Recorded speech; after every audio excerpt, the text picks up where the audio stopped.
Okay guys, na welcome naman sa ating YouTube channel, no. Ipakita ko lang ito at nabili natin ng mura. 1 horsepower to, media. Ito na yung pinakamura guys na split type, no. 1 HP media, no. At nakuha lang natin to ng 16,500. Yan guys. No, ipakita ko sa inyo, no. Ito yung binili natin. Kaya yan.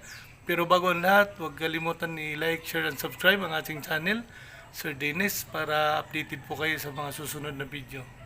Baliktarin ko guys para makita nyo po.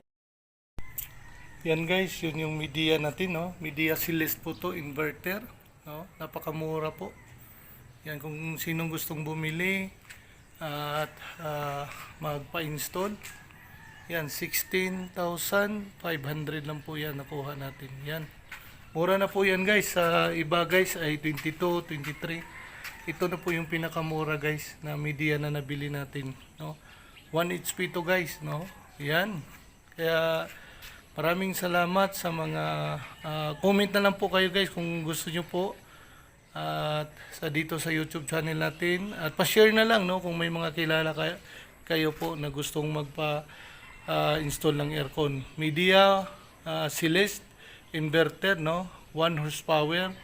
Yan po, 16,500 po yan. Nakuha natin. Ito po yung pinakamura. Brand new po to guys, no, may karton. May karton po to, kaya nga pinakita ko sa inyo. Kaya yan, maraming salamat sa pagsubaybay sa ating YouTube channel. At huwag kalimutan, no, i-subscribe para at least update po kayo. At maraming salamat, no, sa inyong pagsuporta. Yan, 1 HP. Kaya kuha na guys, no, tamang-tama, tag-init ngayon.